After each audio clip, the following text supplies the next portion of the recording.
Jim, let me see. I got an introduction for you, Jim, here. How about you? Passion and good instinct, I have written here. Become a way of discovering a heritage that belongs to us all. I can't read it. Let's see. If you work hard and make a conscious effort, the imagination will bloom. Jim Baloian is a poet of discovery and the preservation of culture. Passion, good instincts, and much more than I could think of. And Jim, are you ready? Come up here. You got it.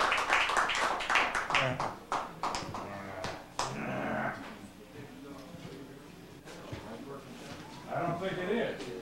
Turn it on. Check it out. No, that's my mic. Don't fool with me. What's this one? No, that's on. Testing. Yeah.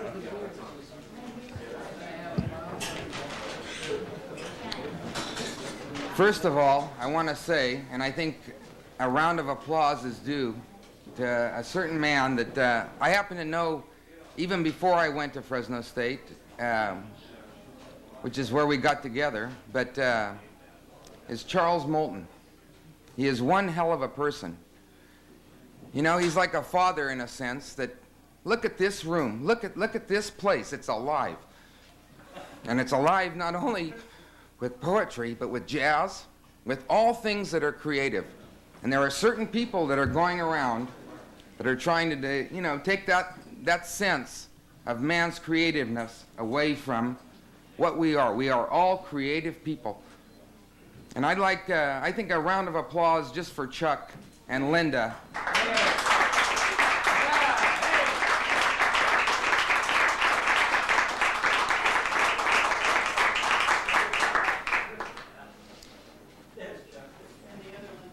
I'm going to read 8 poems. My first one is from a book that I found out is a sort of collector's item, which began out of this town, if you can believe it, Fresno, California, but it was called Down at the Santa Fe Depot. And unfortunately, Charles isn't in that. And the sense that he's carried all this on. He's kept it alive. And each of us should realize, you know, and keep language alive. It's a love poem, my first poem. I'm a little nervous also. I've had the heebie-jeebies all day long. I took the day off from work, and I'm... You're doing fine. A love poem. We slept in the grass, too tired to move or clean the ground of branches and dirt still wet with the dark. Underneath, roots push like streams to the sea. I want to stick my whole head in and follow. Another love poem. A poem about autumn. The leaves, their golden bodies shattered below the trees. The boy left to keep watch is sleeping in a field. Children watching him dance around him. The moon is a fat yellow. The boy dreams of snow, and so far into a field, when he turns for light, the field is darkness.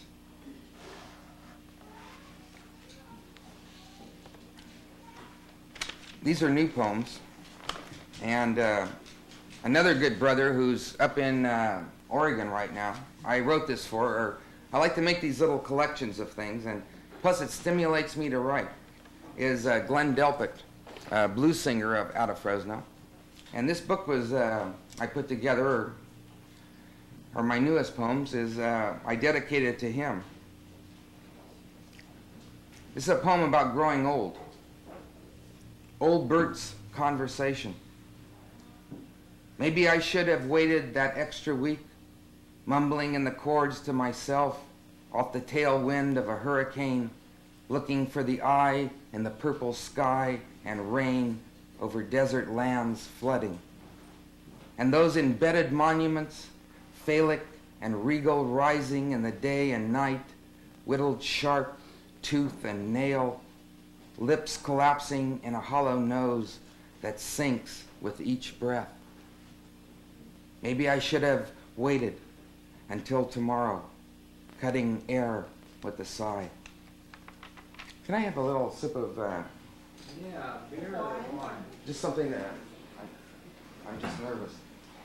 We have red And wine. that is fantastic for a poet to feel nervous. Maybe we should pull the plug on that speaker. That's a good idea. I don't know which one to pull. I got a loud Yell book. back here so we can hear you. Yeah. Isn't the mic working? Get your volume up. Try it. Okay. Keep this mic closer. Oh, Ross is here, maybe he can. It's in the way the camera.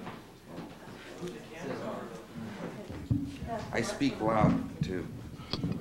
This is a poem about women who, I'm fortunate to have a really creative wife, and the whole thing, or to have creative women and men, that's the whole thing, working together. And this is a poem about a girl named Maria, who's a very close friend of ours. And, well, it's a poem about appreciating women. What I wanted to say, Maria. In early February, the sun rises late.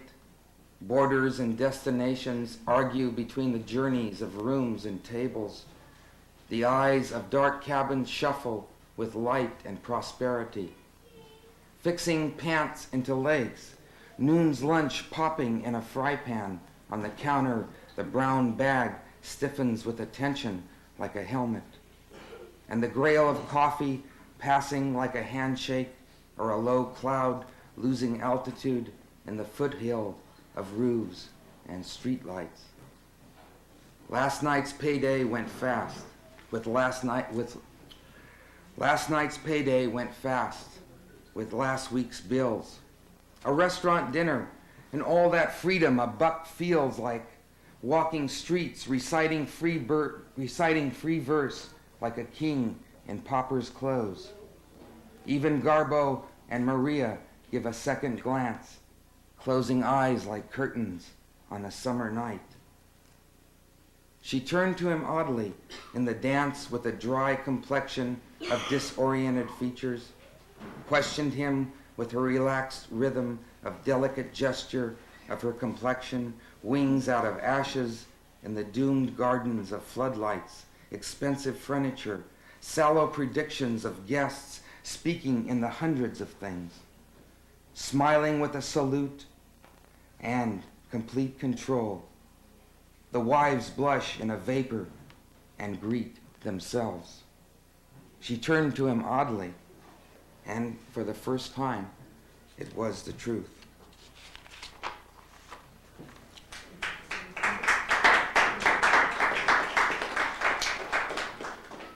This is a poem about William Saroyan, who, I'm an Armenian, and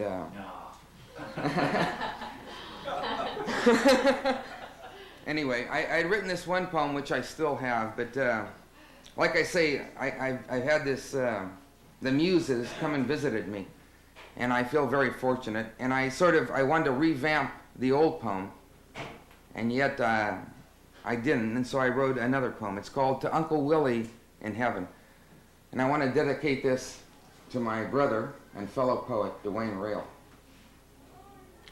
Strange Uncle Willie, to think of you in heaven with your cigarette relaxed between two fingers, gesturing with accents over the thumb glass of brandy, anointing a new idea with laughter and tears rocking a chair, exposing the underside of your mustache, an Arctic island, a moon. When your face comes up for air, it's a quiet world since you left, Uncle Willie. Strange Uncle Willie, the absent streets sitting in phrases intending to be ended among the best dinners in town, or appearing like a shadow in a line served in depression with apples for dessert. It's a closed universe since you left, Uncle Willie. Children find themselves in corners, smelling of garlic.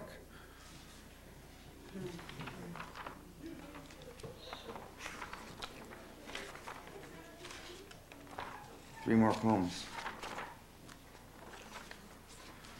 This is a poem about a Fresno poet, and it's a poem out of the 60s, which I have the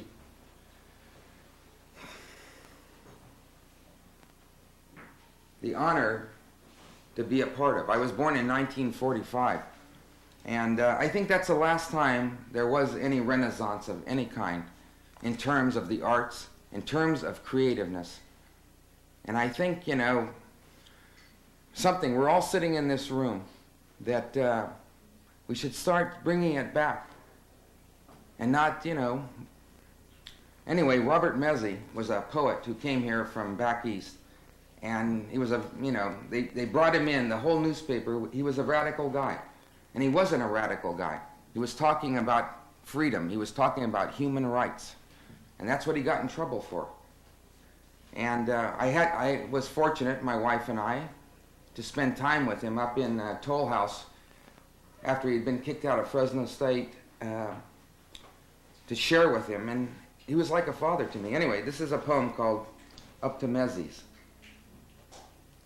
Up past the first fields of dead grass, the slow rise of hills, opening green, shifting winds, crossing animals, risking blank turns. The closed houses, blinking whites and blues, up past the flatness of late summer and Fresno, we meet. Your short arms opened into flight. He whispers, and in that moment grabs my hand from dream and leads me back from the first front of trees, back into everything growing.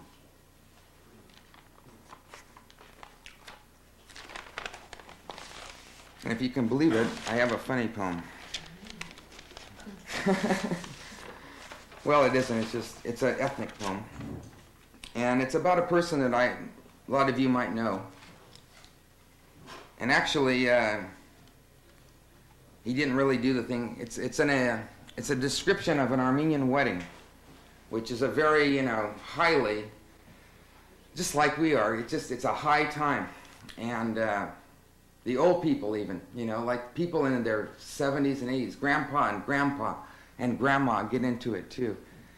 And I used this person, Lance Padigan, who I grew up with and who's still is my brother. I used his name. I call him Uncle Lonzo. But I call this Lonzo Prepares for Marriage. And the thing is about the poem is that just the hominess, the whole thing about being together and having one idea and working from there. And it's funny too. Lonzo prepares for marriage. Unexpectedly, it's been raining all day.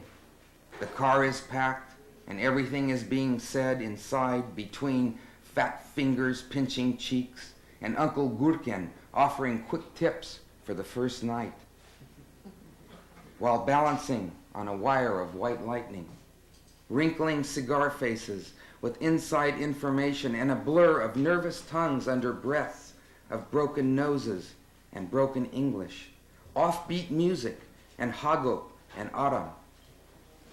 Aunt Sarah grunts from her 4-foot frame, "You're married. Believe me, it ain't no bed of roses. Look at me, 40 years and not a complaint."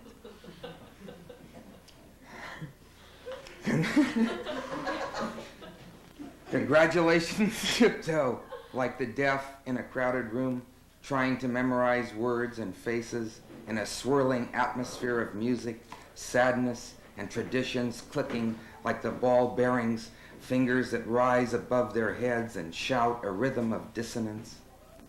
And finally, that solo moment of wind on water, the strings of the oud, flashing letters of classic hieroglyphics, the lights of single-eyed cameras stained with resemblance. But now the hour is cold, and when you turn around, the room quiets, in the distance of festivity and the strange recipe of generations dancing to ancient tunes in modern time.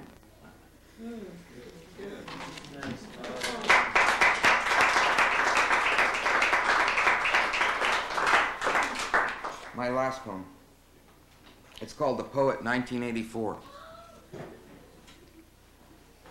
Everybody is glad it's Friday, and he with public depths, like everyone else, sits at his window, subdivided between low-cost housing and the industrial complex to the east, where at sunrise the moon sets in the dust of giant caterpillars pushing the earth into great caverns and perfect hills of sand.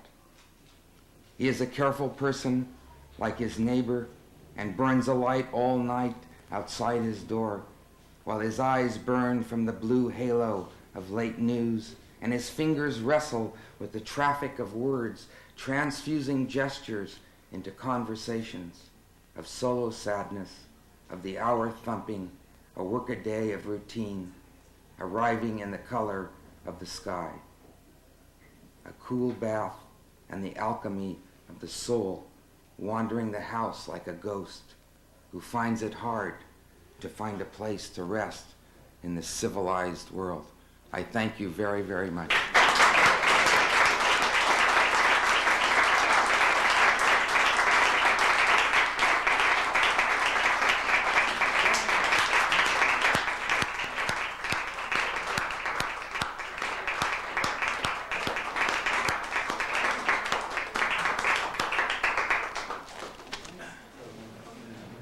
Can everybody hear in the back? Good. Next poet is DeWayne Rail. Hey! I got some notes here about Rail. Let me see if I can. Yeah, you're doing great. DeWayne Rail is an agent of realization. How's that? I like it so far. Can you develop it a little bit? Okay. He brings out the inner meanings of things. The questions of what is real in the poem, in the poet, and in the world. Making room, of course, for the make-believe and the drama. DeWayne breathes life into literature. That is right. Oh, boy. Good. Before I get any cornier, let me give you one of the best poets and the best teachers of poetry. Oh, I had something else too, but I won't say it. This is DeWayne Rail, great poet, great teacher.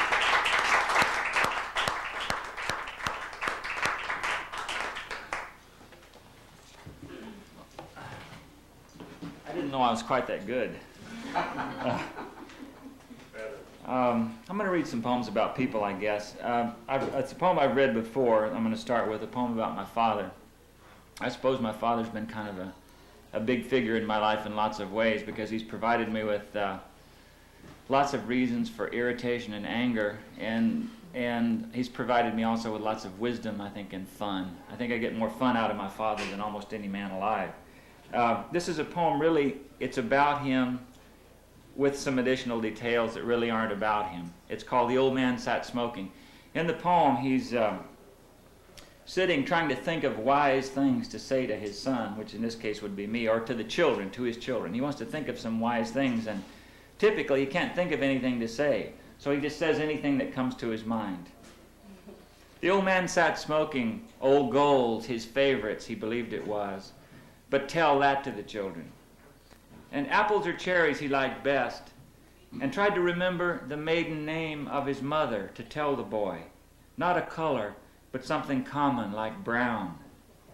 And tell him every day is important. Every day is the anniversary of something.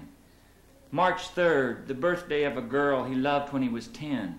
December 7th, the day his cousin died in Normandy. Tell him, by God, it was cantaloupes, and probably Wilson, and for the best all-around smoke, try Pall Mall. Tell him life, when you really look at it, is as random as the need to crap, but he had always done his best to stick around.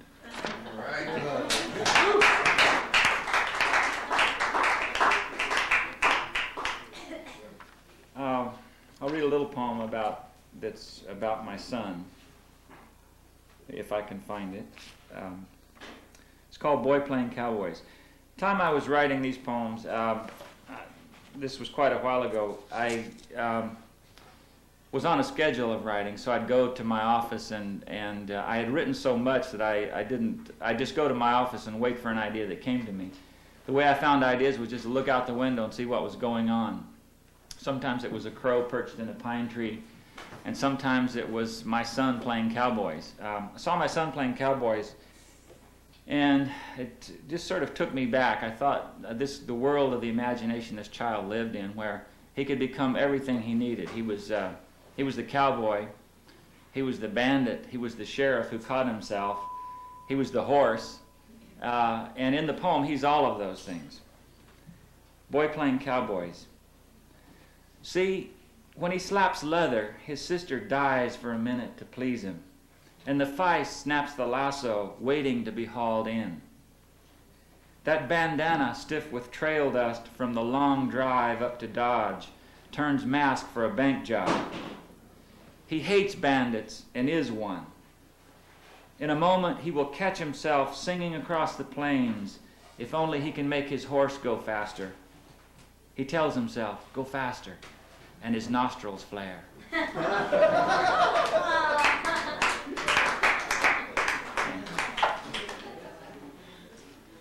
I really didn't intend this to turn out this way. I'm realizing right now that all the poems I'm reading are sort of family poems, but what the heck? Go with it. Do it. Yeah, do it. I'm going to read a poem about my daughter, and I want to tell you about this poem. There's a little background of the poem.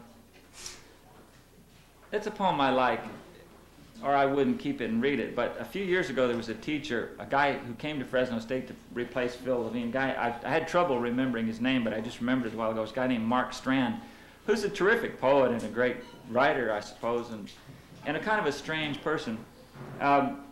What this poem has to do with him is I turned this poem into his class. And he told me that he didn't like the poem, said he hated the poem. And of course, I'm telling you that so I can tell you the reason why he hated the poem. Asked him why he hated the poem, and he said, well, he said in his kind of distracted way, he said, the poem is too beautiful. He said, I don't like beautiful poems. It reminds me of John Crow Ransom. I said, okay. And I took it away and kept it forever. Which reminds me of Mark Strand. I don't know why. Great things I remember about him. I went in to ask him about something once, and he was sitting with his hands like this on his head, and he said, what day is this? And I said, it's Wednesday. And he said, oh, okay. He said, why are you here? And I said, because you gave me an appointment to read one of my poems. He said, oh, okay. So I put the poem in front of him, and he took his head, and he moved it back and forth. What do you think was the matter with him? Think he had a hangover? Very carefully read the poem. And it was this poem. Yeah, it was this poem. And the poem that he hated. This is about my daughter, who's named Corey, when she was 6 years old. One day I was watching her walk outside into the fog. We live out on the west side in the country. And when the fog comes in out there, it comes in. I mean, it really comes in. And when you walk out, say 50 feet from the house, you can look around and there's no house. There's nothing. You're just kind of adrift. And I was watching her walk out into the fog and thinking about my own experiences as a child being lost in the fog in a sense, not really lost, but being out in the fog and thinking I was lost and loving it. This poem sort of takes up Corey walking out into the fog. What she's doing, she's walking out to feed her horse. Her horse is named Midnight. I'm explaining all this so you'll get it in the poem. And then in the poem I imagine that she's so entranced with what she's doing, with the beauty of this being set adrift in fog, that she just goes out and gets on the horse and rides off forever, which I think is a pretty reasonable thing to do for a kid. It's called Walking into Fog for Corey at 6. She has pulled her age like a shawl around her shoulders and stepped out into the fields of fog, feeling for the first time that strange joy of the land adrift and her with it, cut off from the house and fire, and her lost father by the window, watching this journey into loveliness. She remembers tales he told her of being lost in snow and how he cried until he slept. She would not be like that. She would not, though the devil come with his foggy breath blackly from the back pasture in the shape of a horse. She homes to midnight's nicker, almost through the vineyard now, though last year's vines drag with their long arms, and climbs that ladder of humming wire to enter the sparse land of grass and thistle and feed him corn from her hand. She swears by all 6 years she is not afraid of the stunned lark that would make a nest of her hair, nor of the bolting jack that came from under to pound her heart and hide for a moment the sound of hooves beating up the steady rise towards her. She readies her hands for the mane, for lifting to that easy back that makes her turn from the house, lost anyway in haze, and ride away forever, noticing only how the fog has lent a halo to the rising sun.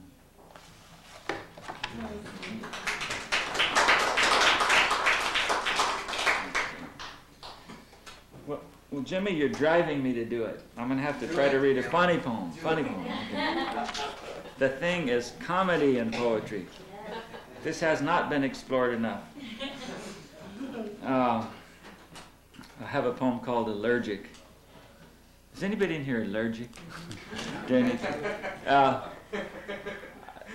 I remember I never was allergic. I wasn't allergic to anything till I was about, 25. I started getting allergic, And when I was a kid and people were allergic, I was sick of it. I thought, those whining, sniffling, allergic bastards. And then when I was 27, I remember I was really far into allergy. I mean, I had gotten into it, and I discovered that it was really a superior way to be. You see how that works? And I still think that. I'm now coming out of my allergies, and my wife and family are getting allergic, and now I think they're sniveling again. So, this poem is for when I was allergic. It's called Allergic. I say some pretty exaggerated things in here, but if you're really allergic, it's not really that exaggerated. The sight of a cat can kind of set you off if you're really allergic. You look at it across the room and you start to wheeze. Lungs hum with the cat's purr. Eyes itch with the dust of butterfly wings. Still, you want to stand like the ordinary in front of daisies as your tongue swells against your teeth. And get worse. Become a puppet pulled by the vaguest strings. Whine of mosquitoes set you wheezing. Your hands puff at the touch of money. And at night to awake, gagging for air. Swear you smell dead cigars, burning hay. Then you understand these are events only you can decipher. You turn prophet in other people's homes, preach against germs, uncleanliness, put out poodles, shut off air conditioners, and return at last, unheeded, to your own careful environment, to live for years in a dream of outgrowing it. At 80, the millennium come at last, reconciled to dust and animals, to wallow in Bermuda, to ride a lion's back into heaven, sniffing chrysanthemums.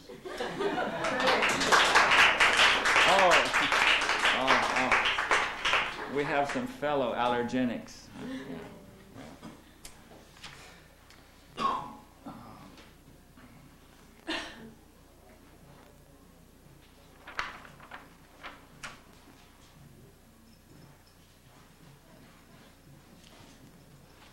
I'll read a poem called For You. It's not really about anyone. It's just a poem that kind of explores the idea of loss. The loss of someone who means something to you, and also a kind of a peculiar turn of mind I have, which is basically superstitious. I read signs and things. I look at license plates and say, what's that number trying to tell me? Things like that, the number 80, well, I live to be 80, things like that. In this poem, I bring in someone who's lost someone, and then he thinks about finding this person by doing accidental things. In the poem, he'll let his hand fall on a map like this blindly, and then look at his finger and see if he doesn't know where this person went. He looks at the town and says, "Oh, that must be where this person wound up." Or he looks at a dog or a car license plate and see what state it's from, to see where this person has gone. It's probably a man and woman poem. It's not necessarily so, but it's probably a man who's lost a woman. Could be a woman who's lost a man. Could be a man who's lost a man. Could be a woman who's lost a woman. Couldn't be a dog who's lost a license plate. No. I take it back. These people in here are gifted with speech, so it couldn't be anything but humans and parrots. For you, how could it have mattered so that in the midday heat you lay and watched two crows pass overhead and laughed and said that there we were, going someplace where corn was growing just for us and farmers had sworn off guns? In your world, things counted. Coin dates, stones. A scorpion scuttling sideways with his stinger raised predicted years or marriages or bad trips we'd have to take. Years later, I'll check a coin to see if it repeats the year of loss. Let my hand fall blindly on a map, and off my index fingernail find the town where you wound up, miles east or north or south of here. Some morning as you drive to work, a trotting dog or a cloud will tell you I live by the Pacific, miles from our common home. A beat-up license plate insists that nothing's changed, though nothing stays the same. I imagine how the years have loved your face, and all the things I live among say you. Thank you.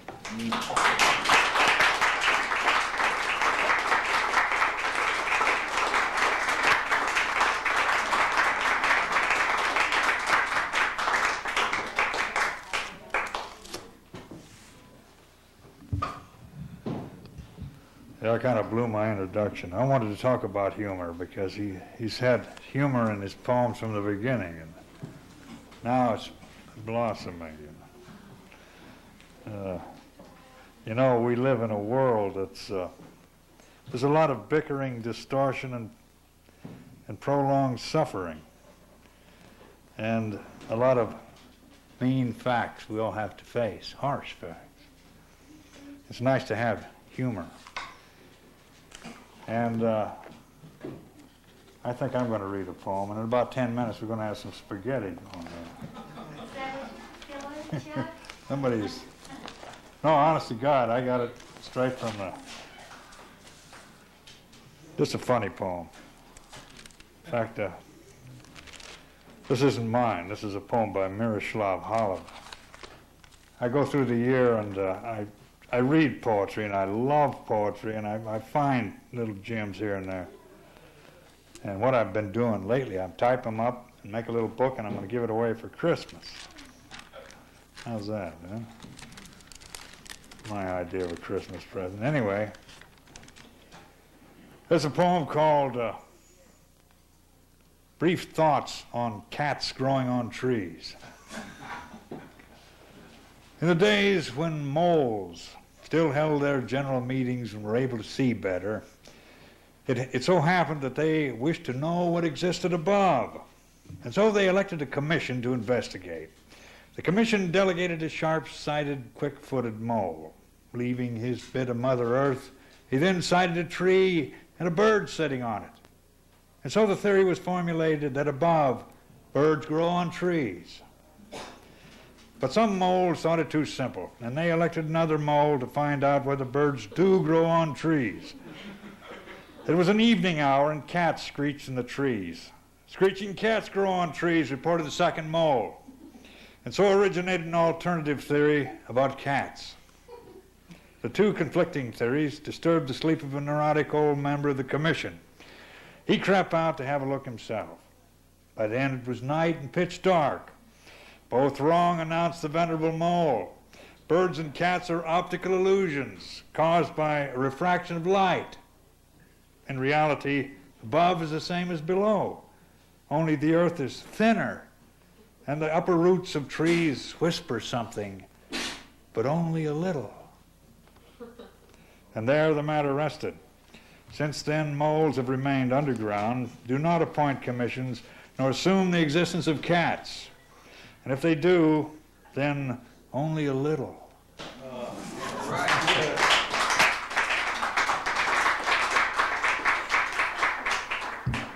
I feel better now. I've got warmed up here a little bit. Okay, the next poet, I think we've got room. She's going to read one poem, and then we're going to have something to eat. We're going to have some music. I got to find, it's in the front.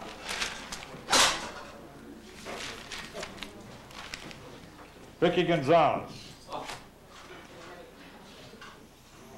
Vicky is a gypsy poet.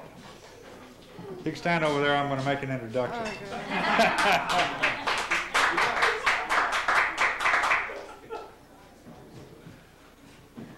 Vicky is a gypsy whose foot resteth not long in one place, nor doth her view on life, and rarely, if ever, doth she take a backward glance or step, breasting the current of the river of humanity, seeking its source in the springs of the spirit.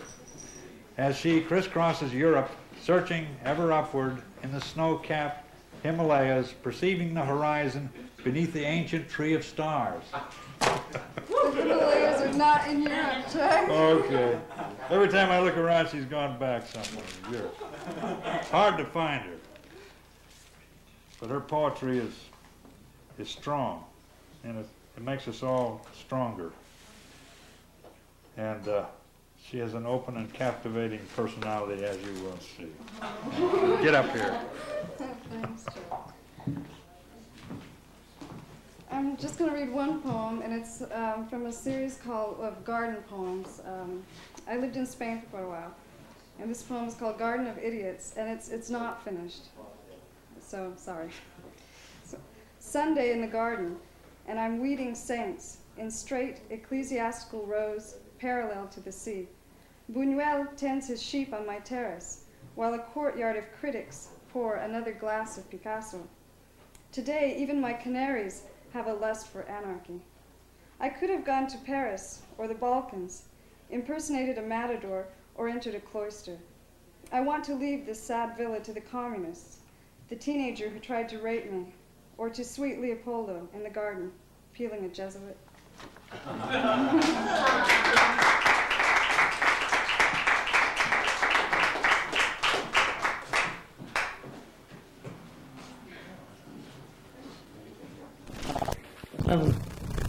An older poem, and the other one's a newer poem, and the newer poem seems to be more scattered than the older poem. Tell what's your last name? Martinez. Okay? For the record, Oh, for the record. Okay, the first poem I'm going to read is my newer poem, and it has no title. I'm not going to give it a title. And it's about the same thing that the second poem's about, except the first poem is about males. And it's not depressing, but you know, I'm moving up in the world. I moved back in with my mom, and we live in what is called a barrio, Sunset. And there's been these two characters throughout my whole life hanging out, drinking, just hanging out and drinking, you know. And I figured it'd be real trite to write a poem about them, because everybody writes poems about winos. But I decided to write one anyway. And it's about these three guys.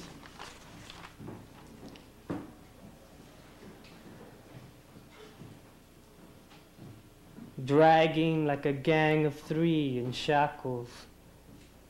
They are what they were before 10 years ago.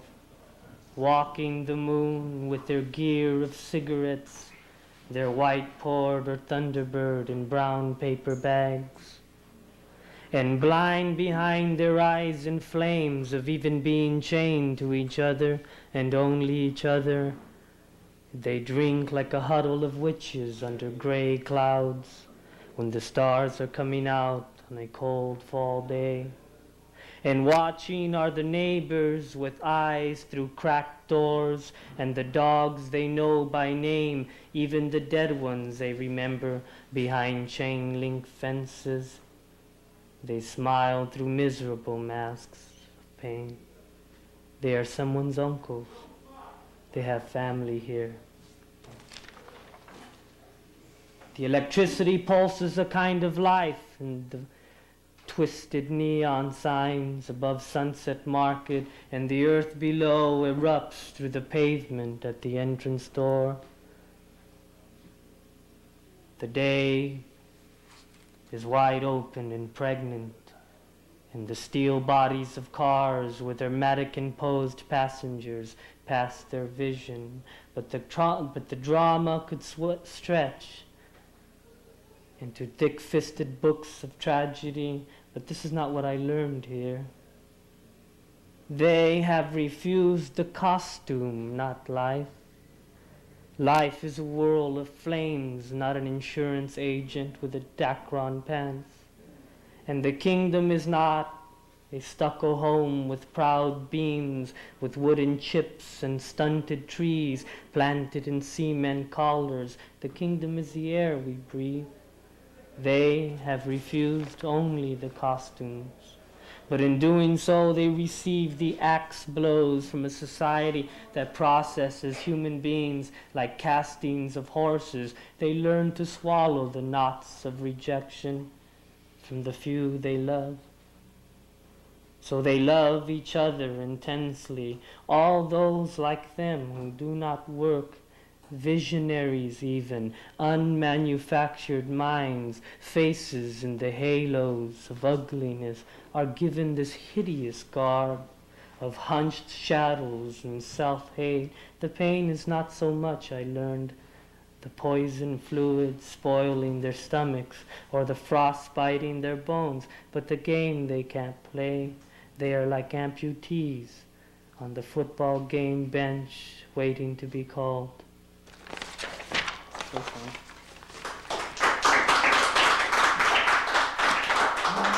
And the second one is kind of like the first one. In fact, I got some similar images in there, maybe. But the second one is actually I'm more fond of the second poem. It's about the same thing. Is that I'm learning a lot from watching these people. I know it's a common thing for poets, but a lot of poets I read, not that I'm being critical, is they pity these people, and I don't. I envy them, because these people are free from a lot of things that weigh me down like chains, and I know I have to enter this world, and I know it's chains, Jack. If you don't call it chains, then you can give it flowers, but I hear the rattlings. This is called Is Josefina in Heaven? It's an old poem. It has Spanish in it. So if you're sitting near a Mexican, have them translate. It's got a little bit of Spanish in it. It's called Is Josefina in Heaven? The sympathetic doctor understood that Josefina dreams and that she's really not blind like she says. Josefina Trevino has her baby daughter in her mind, and that daughter is a young woman with cosmopolitan legs and a 1.5-hour mask on her face. She was raised across town in a perfect home of fine sheetrock walls and young trees framed in cement and grass mowed into carpet and plastic flowers in a pearl-white vase that never bloom on the Maplewood television. By the age of 4, a little girl must already be moral. She should have clean knees and silk white stockings, and by 19 be ambitious and schooled in the tools of how to construct a life. So 19 years ago, they left Josefina alone with her umbilical cord dragging on the sterile table. Josefina is saying to herself, "Siéntate aquí conmigo, mijita. Yo te quiero mucho." On a Mother's Day like today, Josefina Trevino is the center of the universe, a timeless human being. But after 50 years, her body is pumped up with flour, beer, and pig fat. Her lips hang, exposing her knotted gums, exposing her teeth sculpted by blister and ruin. Her useless breasts show like two wounds sleeping in her patterned dress. Backing away again from a cracked mirror, Josefina takes one step forward and thinks. She takes a long drag of her cigarette and thinks. Siéntate aquí conmigo, mijita. Yo te quiero mucho. Everybody listen. Josefina Trevino is an abandoned woman. All night she sits in stiff prayer near the virgin candles, near the bright-colored poster of God. Her house is decayed, you see. The wood died along with the nails, along with the thick plumbing and bare electrical wires. Outside, the earth is hard and solid. A muscular orange tree stands like a still life against the swollen sky. Pain is a game Josefina plays. When her stomach aches from all the barbital, the Navain and the Thorazine, the doctor says, don't drink, Josefina, don't drink. In virgin candlelight, the silhouette of a woman's face is growing larger on the pastel wall, and Josefina lifts her arm in a slow motion ceremony. There is another life in Josefina's head. Josephine is a mother in God's bloated blue eyes. Her children play around her tight skinned legs. Josephina has a husband, a strong man. When her room fades to black, he licks her mouth and enters her. The padre says, Josephina, you are a good woman, an example of a Christian mother. On a Mother's Day like today, Josephina caresses the silk back of her baby daughter. Her life is good. Josephina's life is good, she is saying to herself. No quieres candy, mijita. No quieres un vestido bonito. Thank you. Thank you.